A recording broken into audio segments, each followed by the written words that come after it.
The recording starts mid-sentence. That was the first thing Arbitrator Ven noticed. Not the content, not the humans speaking inside the captured shuttle, but the fact that the recording had already been running when the distress beacon activated. Whoever started it hadn't pressed record. The device had been recording for 11 hours before anyone knew it existed. 11 hours of footage from inside a sealed human escape pod. 11 hours, and the human inside had not once tried to contact anyone. She just sat there in the dark, eating something from a foil packet and waited. Ven set the data chip down on his desk very carefully, the way you set down something you suspect might be fragile or dangerous. Outside his window, the orbital station hummed with celebration. The Keth Dominion had just completed the most successful strategic campaign in 40 years. Earth's outer defense grid was gone. Her fleet was shattered. Her colonies were isolated. Every military analysis model in the Dominion projected the same outcome. Humanity was finished. So why, Ven kept asking himself, was the woman in that recording smiling? The campaign had taken 19 months. That was the first number every Dominion strategist cited when they needed to remind themselves how thoroughly they had succeeded. 19 months to dismantle what humanity had spent 60 years building. The math was elegant, almost cruel in its efficiency.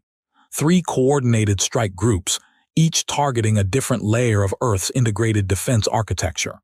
First, the sensor arrays blind them. Then the relay stations isolate them. Then the primary fleet yards at Callisto cripple their capacity to rebuild. By the time Earth Command understood what was happening, the outer perimeter was already gone. Ven had reviewed the engagement logs himself as part of his post-campaign assessment. That was his function, arbitrator of consequence, which was the Dominion's precise and bureaucratic way of saying he determined what happened next. When a species was defeated, Ven decided the terms. He had done it 11 times. He was very good at it. He pulled up the first of the 3 formal assessments his office had prepared. Human military capability is assessed as neutralized to a threshold of 94.7%. Residual ground forces represent no meaningful strategic threat. Orbital superiority is complete.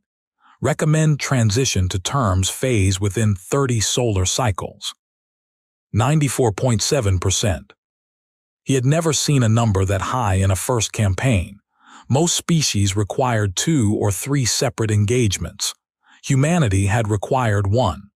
Clean, conclusive, and according to every instrument the Dominion possessed, total. He should have felt satisfied. Instead, he kept returning to the recording. "Play it again," he said, "from the beginning." The woman's name, according to her captured identification, was Commander Yara Osai. Rank, Senior Tactical Officer, Earth Coordinated Defense. Age, 41. Assignment before capture, unknown because her personnel file had apparently been corrupted in the Callisto strike, along with approximately 30,000 other records. The Dominion's archivists had flagged this as a probable data cascade failure, an unfortunate but expected consequence of the orbital bombardment. Ven had flagged it as something else, but he hadn't told anyone that yet. In the recording, Osai sat cross-legged on the pod's emergency bench, back against the hull, completely still except for the slow movement of eating. The foil packet in her hands appeared to contain something dense and brown. She ate methodically, one small piece at a time, like someone rationing with practiced precision. The pod's emergency lighting through everything in pale orange. She wasn't trying to reach anyone. She wasn't running any kind of signal analysis to locate rescue. She wasn't doing anything that a captured officer, floating alone in disputed space, should logically be doing. What she was doing, and this was the part that Ven kept replaying, was reading. Not a tactical manual, not a survival guide.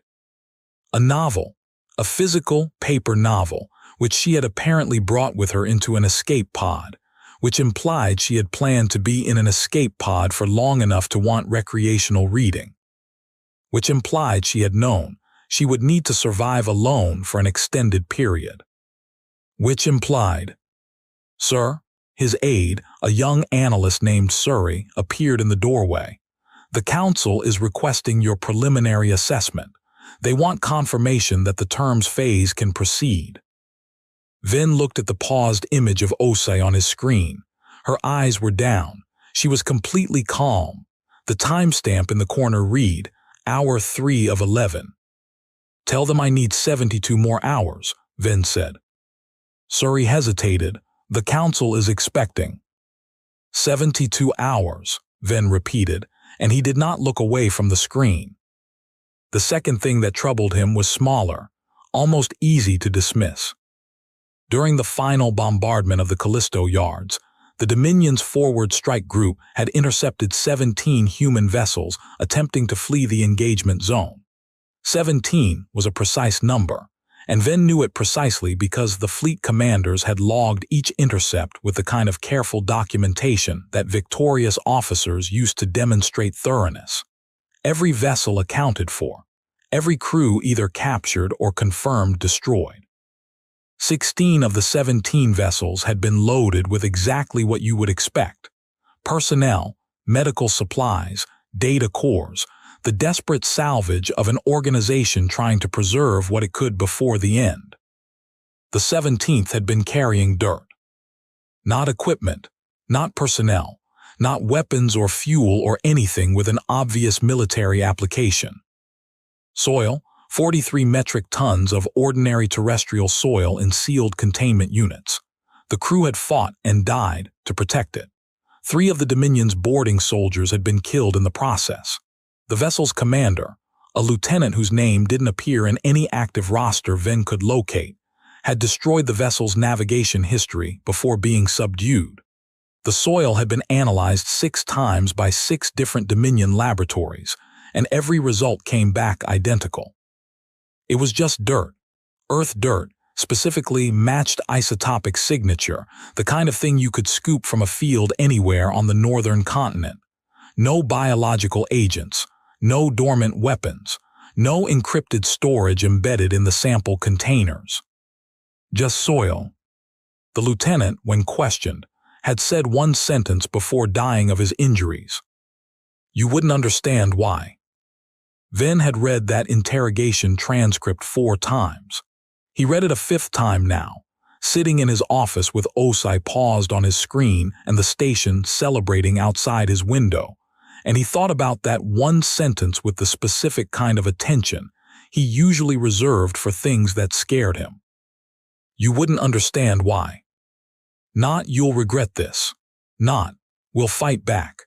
Not any of the defiant, performative last words that defeated officers typically delivered, because those kinds of statements were about the speaker, about dignity, about history, about being remembered as someone who didn't break. This statement was about *Vin, about the Dominion, about a limitation in their capacity to comprehend something the humans considered obvious. A soldier had died for 43 tons of dirt, and his final communication was not defiance. It was pity. "Pull everything we have on Earth's history of unconventional warfare," Vin told Surrey the next morning. "Not recent material.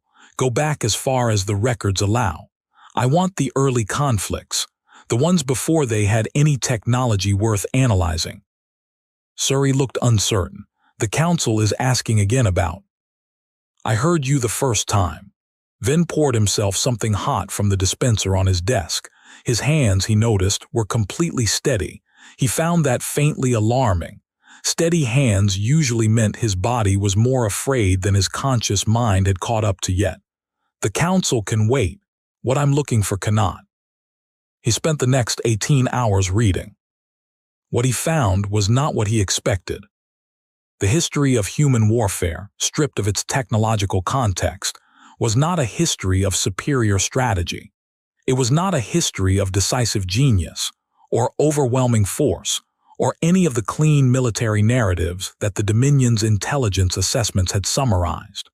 What it was, when you read it at the level of individual campaigns and individual decisions, was a history of asterisk continuation.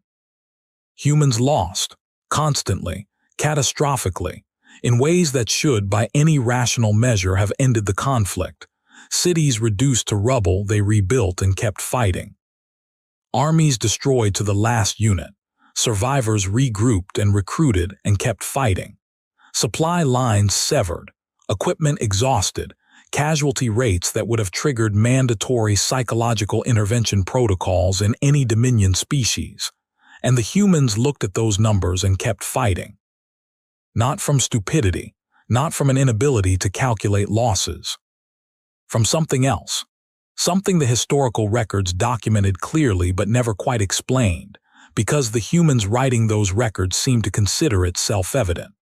One phrase appeared, in various forms, across centuries of human military history, across dozens of cultures that had never communicated with each other, as if the concept were so fundamental it required no translation.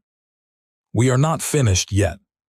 Ven set down his reading at the 347th year mark and stared at his wall for a long time. Then he pulled up Osai's recording again. Hour 7. She had set the novel down. She was sitting very still, and for the first time in the recording she was looking directly at the camera. She must have known it was there. She was a tactical officer. She would have conducted a full sensor sweep of the pod within the first hour. She had known it was recording for 7 hours and had chosen not to address it. Now she was looking at it. She didn't say anything. She just looked at the lens for 43 seconds, Ven counted, with an expression that was not fear, not defiance, not the performance of courage. She looked like someone waiting for a bus. 43 seconds. Then she picked up her novel and went back to reading. Ven's hands, he noticed, were no longer steady. The message from High Commander Drevak arrived at hour 61 of Ven's 72-hour window, and its tone was precisely what he had expected. Impatient, confident, faintly contemptuous of caution. Arbitrator, the Council grows concerned that your delay is creating political complications. The victory must be formalized before other regional powers interpret our hesitation as uncertainty. Proceed to the terms phase. Earth is finished. This assessment is not a matter of debate. Ven recorded his response carefully, choosing each word with the precision he usually reserved for formal judgments. High Commander, I share the Council's desire for resolution. I am requesting an additional 72 hours specifically because I believe we may be misinterpreting the nature of what we've achieved. Our instruments confirm we have destroyed what we can measure. I am attempting to determine what we have failed to measure. I will have a complete assessment within the requested window. He sent it before he could second-guess the phrasing. Then he called Suri in and put Osai's recording on the main display. She knew the pod was being recorded, Ven said. She knew from the first hour. Why didn't she disable it? Suri watched the footage for a moment. She might not have been able to. Emergency recording units are typically sealed. She's a senior tactical officer. She would know 17 different ways to interrupt a sealed recording. She chose not to. Ven paused the playback on Osai's face. She wanted us to watch this. Watch her reading a book. Watch her asterisk not panicking. He turned to face his aide. This recording is a message, Suri. The question is what it's telling us.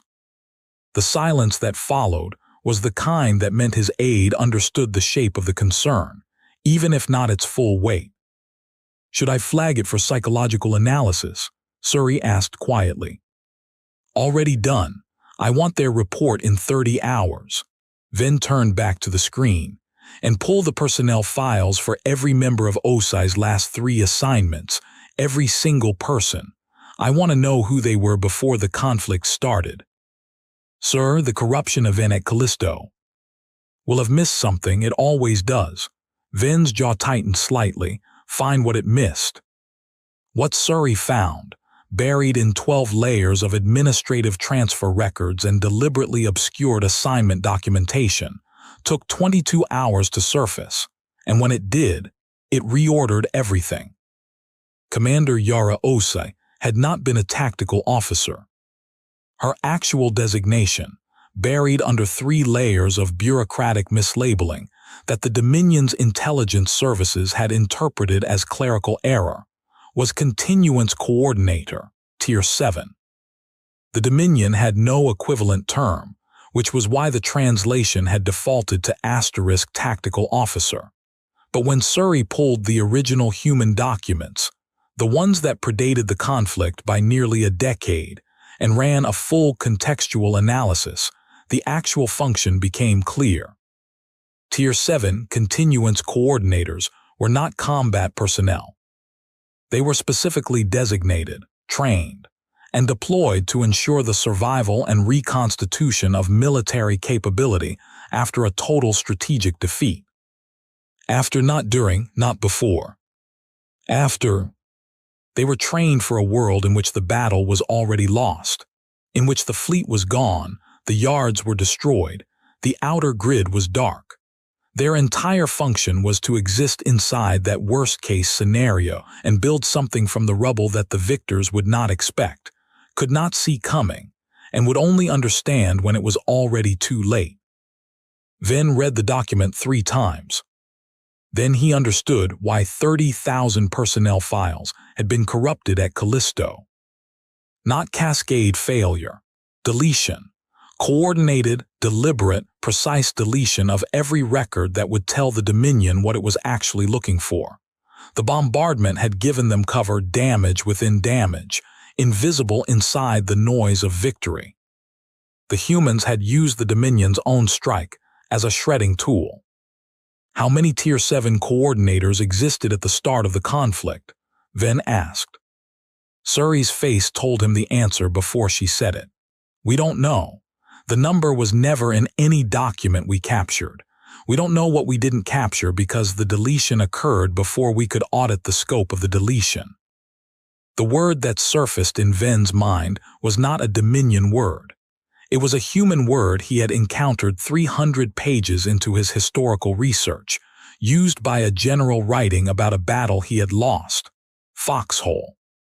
A place you went when everything was gone. A place that was almost nothing, just a hole in the ground, just enough cover to survive the next hour. A place from which you could not win, but from which you could not be finished. 43 tons of Earth soil on a ship that fought to protect it. A woman in an escape pod, calm and reading, knowing the camera was running, delivering a message so quiet it took the galaxy's most sophisticated intelligence apparatus 61 hours to notice it. You wouldn't understand why. Begin evacuation protocols for non-essential personnel from this station, Ven said. Surrey went absolutely still. Sir. The Council will object, do it anyway. He was already moving toward the communications console, and get me a direct line to High Commander Drevak. Now, not through channels, direct. What do I tell him?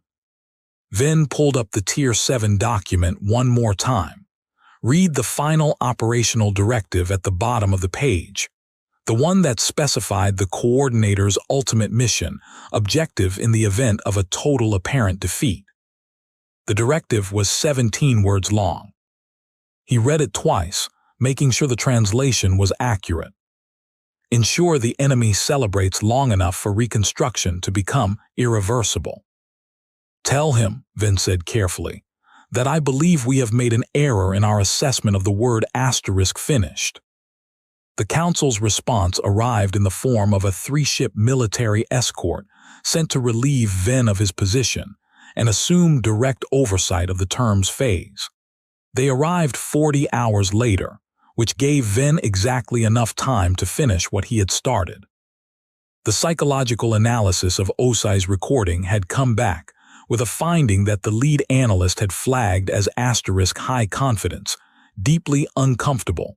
* the recording showed no physiological markers of suppressed distress, no micro-expressions of concealed fear, no behavioral tells consistent with performed calm. She wasn't performing. She was genuinely at peace. The analyst, a Dominion specialist with 20 years of cross-species behavioral research, had appended a personal note to the formal report. I have reviewed recordings of captured individuals from 14 different species in high-stress survival scenarios. I have never encountered a subject who was genuinely unafraid. I do not know how to classify what I am observing. Recommend immediate escalation. Ven had escalated. The Council had called it overcaution. The 3 escort ships arrived while Ven was finishing a secondary analysis he had personally conducted, cross-referencing the last known positions of all 17 vessels intercepted at Callisto against the geological surveys of the surrounding asteroid belt. Specifically, he was looking for any belt cluster dense enough to conceal additional vessels. He found 42 viable locations. He had sent survey drones to 11 before the escort arrived and removed his access. The survey results from 6 of those 11 locations came back before the channel closed. 4 had returned empty. 2 had not returned at all. He was escorted to a transit vessel within the hour.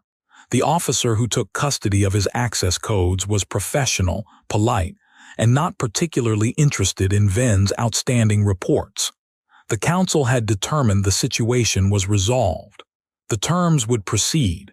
Humanity was finished, and Ven's anxiety was noted and dismissed as a product of overwork.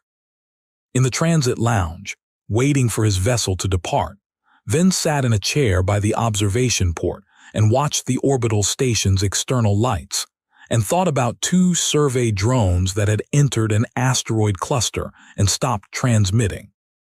He thought about a woman reading a novel in the dark, knowing she was being watched, completely unafraid. He thought about 17 words. Ensure the enemy celebrates long enough for reconstruction to become irreversible. His transit vessel departed on schedule. Behind it, the station continued to celebrate.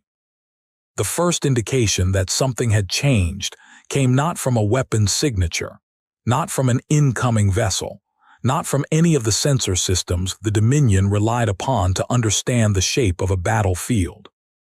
It came from a message. A civilian broadcast signal, unencrypted, transmitted on a public frequency used historically for emergency communications, originating from a point 2 light minutes from the station. The message was brief. It was addressed not to any military command, not to the Council, but to Arbitrator Ven specifically, which meant whoever sent it had been watching the station's personnel movements closely enough to know who had just left. The message said, "You were right about the word." Nothing else. No signature. No coordinates. Just those 5 words and a timestamp that placed transmission at almost exactly the moment Ven's transit vessel cleared the station's sensor perimeter. His escort allowed him to read it. They logged it as probable psychological warfare, a last, impotent attempt to destabilize Dominion confidence, and filed it appropriately. Ven filed it differently, inside his own memory, and said nothing. He spent the 17-hour transit reviewing everything he knew, everything he had found, everything he suspected, and the specific shape of what he still didn't know. The things he didn't know formed a much more coherent picture than the things he did, which was itself a kind of information. When the gaps have a shape, the shape means something. What he didn't know, the total number of Tier 7 coordinators, their current locations, the status of reconstruction efforts in any of the 42 viable concealment sites he'd identified, the contents of 43 tons of soil, the identity of whoever had sent that final message, the full scope of the deletion at Callisto, not just how much was deleted, but the specific logic of what had been preserved versus what had been removed. That last one had been bothering him since hour 20, and it bothered him more now. Deletions have priorities. You delete the most sensitive information first, and if you run out of time, you delete as much as you can of the rest. The records that had survived at Callisto were the ones at the bottom of the deletion queue, the ones the humans had considered * least important to hide. which meant the files the Dominion still possessed were, by definition, the ones humanity had been comfortable letting them find. The intelligence that had convinced the Dominion that 94.7% of human military capability was destroyed had been selected for survival. They hadn't captured intelligence, they had been given it. Vin sat very still in his transit vessel, watching stars move past the porthole, and understood for the first time the true function of Yara Osai's recording. Not, "We are still fighting." Not, "You haven't won." Something quieter and far more precise. "We see you looking. We know what you're trying to find. We decided what you would find." He thought about what that implied about everything else the Dominion believed it understood. 7 months later, 3 months into the term's phase, 4 months before the Dominion Council would acknowledge any of what followed as real, Ven was confined to administrative review on a station 14 light-years from the front, when the first transmission came in from the Dominion Survey Group dispatched to establish the formal occupation infrastructure at Earth's L4 point. The transmission was flagged urgent, which was unusual, then flagged classified, which was very unusual, then reclassified by Council order as pending review and suppressed from the general intelligence feed, which had never happened before in Ven's career. He got the raw content anyway, through a contact who owed him a favor significant enough that the cost of sharing it was worth paying. The survey group had arrived at the L4 point to find the installation they had been briefed to occupy already occupied. Not by humans, or not only by humans, by a structure, something that had clearly not been there 19 months ago when the Dominion's last comprehensive survey of the region had been conducted, and which was clearly not something that could be built in 19 months by any methodology the survey group's engineers could identify. Which created a problem of time that the survey group's commander had articulated in her report with the kind of blunt precision that comes from genuine bewilderment. We do not know how this structure was built in the time available unless it was being built before the conflict began. Before the conflict began. Before the Dominion's campaign, which meant before the Dominion had given any public indication that Earth was a target, which meant humanity had not been preparing for a war, they had been preparing for a defeat. Specifically, precisely, with architectural patience spanning years, they had been preparing for the asterisk aftermath of a defeat, for the world on the other side of the moment when the Dominion looked at its instruments and saw 94.7% destruction and believed it. The structure at L4 was not a military installation in any configuration the Dominion recognized. It had no weapons signatures, no fleet infrastructure, no visible military hardware at all. It was, according to the survey group's 3 separate independent assessments, a asterisk school. The Dominion's council had sat with that finding for 6 hours before the second transmission arrived. Then the third. 11 installations total, scattered across the outer system, all built on the same timeline, all begun before the conflict, all completed in the months when the Dominion was dismantling Earth's military grid and congratulating itself on the thoroughness of its victory. All schools, laboratories, medical centers, infrastructure, the specific kind of infrastructure you build when you are intending to house and train and prepare a very large number of people for a very long time. None of them were armed.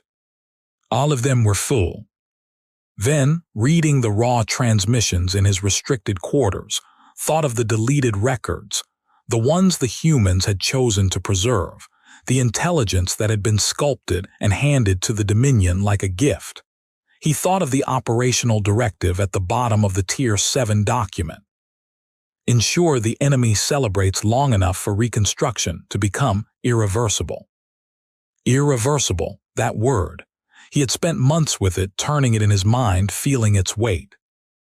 Reconstruction that could not be undone. Not because it wasn't defended, not yet, not in any conventional sense, but because of what was inside those installations. What was being built there was not hardware, not fleet capacity, not weapons. People, trained, prepared, indoctrinated into some methodology that Ven's intelligence contact could only partially describe, pulling from fragments of human educational doctrine she had found in the preserved files, the ones the humans had left for them to find. He picked up one fragment, read it, set it down, picked it up again. It was a curriculum document, subject applied continuance, entry level age 12.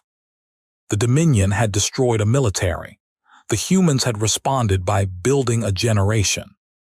Commander Osai was transferred to a Dominion processing facility 6 months into the term's phase. She was released 14 months after that, as part of a diplomatic exchange that the Council framed as a gesture of goodwill, and that Ven, watching from his administrative exile, understood as something else entirely. They had run out of reasons to hold her that they were willing to articulate in writing, because articulating those reasons would have required acknowledging what they were afraid of. She walked out of the facility under her own power. She had been in custody for 20 months. The Dominion officer managing the transfer recorded the exchange in a brief post-processing report, and the only moment he flagged as notable was a single question he had asked Osai at the facility exit. Standard protocol. Do you have any statement regarding your time in Dominion custody? She had looked at him, just looked at him for a moment in a way the officer described as asterisk, not hostile, not grateful, simply evaluating. Then she had said, "Tell whoever is reading this report that the L4 facility passed its 3rd milestone on schedule." The officer had not known what this meant. He had logged it as probable meaningless psychological bravado and filed it accordingly. Ven read it 4 times. The L4 facility was the school, the one that had been impossibly completed. 3rd milestone implied a construction or development schedule with at minimum 4 milestones. It implied ongoing progress. It implied that the people inside that school were developing along a timeline that Osai, who had been in custody for 20 months, was still tracking. She had been inside a Dominion detention facility for nearly 2 years. She still knew the schedule, which meant communication had continued, not despite the detention, perhaps because of it. Every communication the Dominion had monitored, every behavioral assessment, every interrogation they had conducted trying to extract useful intelligence about human intentions. "Oh," Ven said, very quietly to no one in particular. Every interaction they had conducted with Osai had been, from the other direction, an assessment of the Dominion. She had been mapping their methods, their timelines, their analytical priorities. She had been inside the Dominion's intelligence apparatus for 20 months as its subject, and she had been using that position to study it. She had not been a prisoner. She had been a researcher. The foil packet, the novel, the 43 seconds of direct eye contact with the recording lens that had started all of this, it hadn't been a message. It had been a calibration test. She had been determining how long it would take for the Dominion to notice that she wasn't afraid, and whether that observation would be escalated to someone capable of understanding its implications. It had taken 61 hours to reach Ven. She had been measuring that number. The full shape of what humanity had actually built, the real military posture that the Dominion's campaign had never touched, because the Dominion's campaign had been aimed at something that was never the actual weapon, became visible in pieces over the following 8 months. Not through any dramatic revelation, not through a single decisive engagement, through the slow accumulation of anomalies that individually seemed manageable and collectively were not. Survey drones that stopped transmitting, supply chains developing subtle inefficiencies that could not be traced to any point of failure, Dominion personnel on occupied stations reporting psychological discomfort they couldn't articulate, a feeling of being observed that the sensors did not corroborate. Small acts of commerce, apparently spontaneous and uncoordinated, that when mapped over time formed patterns of redistribution that looked, to anyone patient enough to analyze 3 months of data simultaneously, like the nervous system of a functioning economy being quietly reconstructed behind the face of total collapse. And the schools, always the schools which were not just schools, the intelligence analysts eventually determined, but something without a precise dominion equivalent. Places where humans gathered not to receive instruction but to synthesize it, to take everything they individually knew and transform it into something collectively new. The Dominion had no word for this process. The closest translation was asterisk acceleration, but that wasn't quite right either, because it implied speed as the primary quality, and speed wasn't the point. Irreversibility was the point. You could destroy the hardware. You could destroy the ships and the guns and the yards and the grid. But you could not destroy the knowing once it was inside enough people, distributed across enough locations, embedded deeply enough into the networks of human relationship and memory that removing it would require removing the humans themselves. Every single one, everywhere, simultaneously. And the Dominion was beginning to understand, with the slow horror of a creature realizing it has already walked too far into the water, that the humans had understood this from the beginning. The war had never been about Earth's defense grid. The defense grid was the decoy, the thing the Dominion was supposed to destroy so that it would believe itself victorious, so that it would formalize the terms, establish the occupation infrastructure, move into the positions that suited a conqueror and stop paying attention. Ensure the enemy celebrates long enough for reconstruction to become irreversible. They had been celebrating for 14 months. The moment the council finally accepted what had happened was not a battle. There was no final engagement, no dramatic last stand, no moment of heroic reversal that the historical records could frame as the turning point. The reversal had already happened, invisibly, during the celebration. What the council accepted was simply the arithmetic. The Dominion's occupation of human space would require continuous, active military presence for an indefinite period against a population that had demonstrated the capacity to rebuild military doctrine faster than the Dominion could dismantle it, using methods the Dominion could not fully map, staffed by people the Dominion could not fully identify, drawing on a cultural architecture of continuance that had been in development. The intelligence officers eventually determined, with the specific kind of shock that comes from precision, for nearly 40 years before the first Dominion strike group had entered human space. 40 years. Humanity had been preparing for this defeat for 40 years. Not the defense of Earth. The survival of Earth's ability to reconstitute itself after Earth could no longer be defended. The entire visible military structure, the fleet yards, the outer grid, the relay stations, all the things the Dominion had so elegantly and efficiently destroyed, had been designed, maintained, and ultimately sacrificed to buy the time and the cover story for everything underneath to mature undisturbed. The defense grid was a performance, a 40-year performance, elaborate and expensive and ultimately expendable, designed to hold the Dominion's attention for exactly long enough. The council spent 6 days in closed session. They sent for Venn on the 7th. He arrived at the council chamber to find 12 of the most senior figures in the Dominion seated in a configuration he had never seen before. Not the formal arc of deliberation, but something quieter, almost uncertain. High Commander Drevak, who had sent him the impatient transmission 11 months ago, looked older than his last official image by a margin that had nothing to do with biology. "You knew," Drevak said. "It was not an accusation. It was barely even a statement. It was the sound of someone confirming a fact they had been hopping was wrong." "I suspected," Venn said. "There's a difference. I suspected because I found one woman in one recording who was not afraid. Everything else followed from that." "What do we do?" This from a council member whose name Vin had always had difficulty remembering because she was typically the quietest person in any room she occupied. She was not quiet now.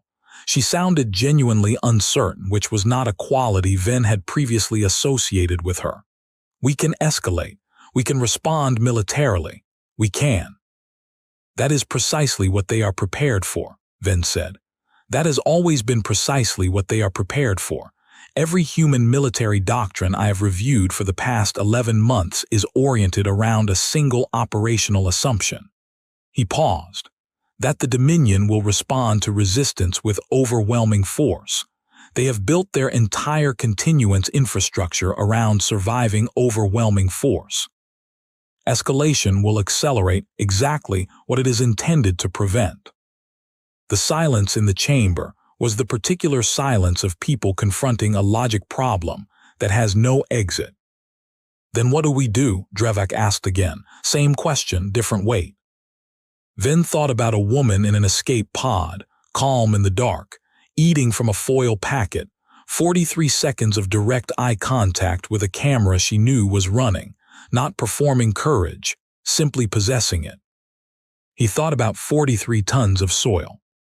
He thought about a child's school at L4, built impossibly in the shadow of defeat, full of people learning something that could not be destroyed by any weapon the Dominion possessed. I think, Vin said carefully, that we should consider what they want, not as a tactical concession, as a genuine inquiry. He looked around the chamber. We have spent 11 months trying to understand what humanity was doing. I would suggest we have never once asked what they were asterisk for. Another silence. Then the quiet council member said, "What do you mean asterisk for?" Every species that has achieved what humanity is achieving has been pursuing something, some orientation, some goal that the military capacity serves. Vin straightened slightly. We assumed their goal was what it would be for us: security, expansion, resources, power. We built our assessment of their military doctrine on that assumption. We were wrong about the doctrine because we were wrong about the goal. And what is their goal? Vin had spent 8 hours the previous night with a fragment of human philosophical literature he'd found in the preserved documents, the ones humanity had chosen to leave behind, the ones they had decided the Dominion could find. He had not understood it on the first reading, or the second. On the third reading, he had understood it completely, and had sat with it for a very long time. They want to persist, he said, not to win, not to dominate, to continue, for as long as continuation is possible. That is not a military objective. It is not a political objective. It is something else, something that I am not certain our language has a word for. He met Drevak's eyes across the chamber. They are not fighting for victory. They were never fighting for victory. They are fighting for the right to keep being human, and they are willing to pay any cost for that right, and they have been paying it since before we arrived, and they will be paying it long after this conversation ends. The High Commander looked very old. Can they be stopped? He asked. Vin thought about 17 words, about a school impossibly built, about a survey drone that had entered an asteroid cluster 240 days ago and still had not returned. No, he said, not in any time frame that benefits us. He did not say the other part, the part that had kept him awake for most of the previous week, the part where he had calculated the current development timeline of the L4 facility and the 10 other installations like it, extrapolated their output based on the curriculum fragments he had reviewed, and tried to determine at what point the reconstruction would reach a threshold that the Dominion's military capacity could no longer theoretically match even in principle. He had arrived at a number. He had checked it 3 times. He had not shared it with anyone because the number was not a military problem. It was not an intelligence problem. It was a philosophical problem. The same problem that had been sitting at the bottom of every discovery he had made for 11 months, the quiet center around which everything else orbited.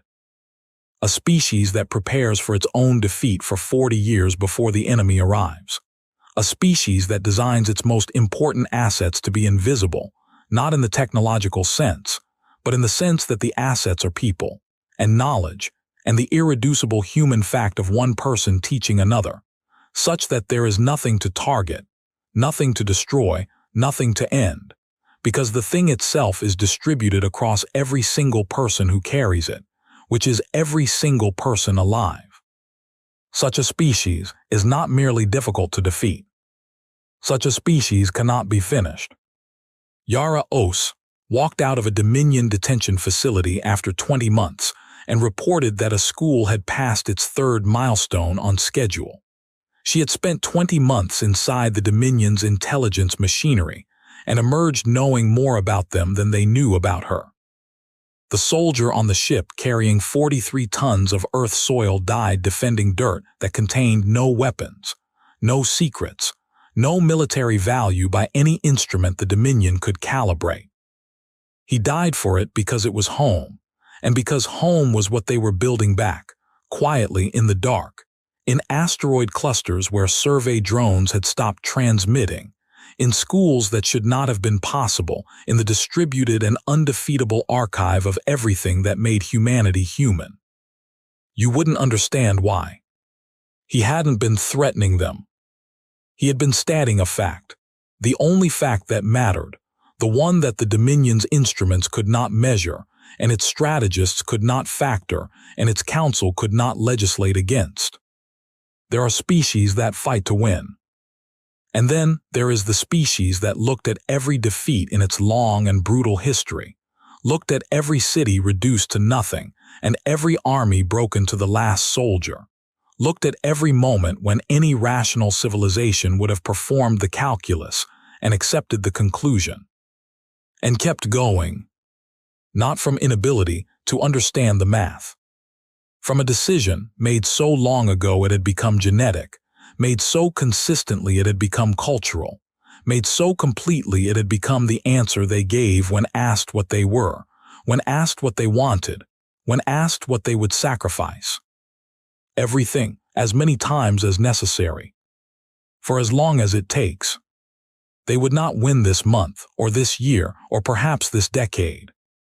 But somewhere in the outer dark, in facilities built impossibly in the shadow of defeat, children were learning things that could not be unlearned.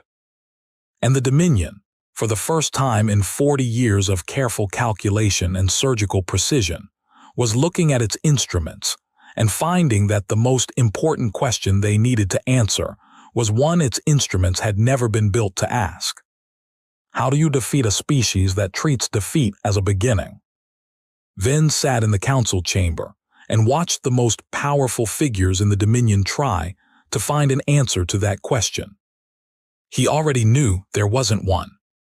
He suspected, in the part of him that had been afraid since hour 61 and the recording of a woman reading a novel in the dark, that the humans had known that too. Had known it for 40 years. Had built everything, every sacrifice, every misdirection, every 43-ton shipment of home soil defended to the last breath, around the single, quiet, devastating fact that some things cannot be taken from a species that has decided in the core of what it is, that it cannot be finished. Outside the window of the council chamber, the stars were very still.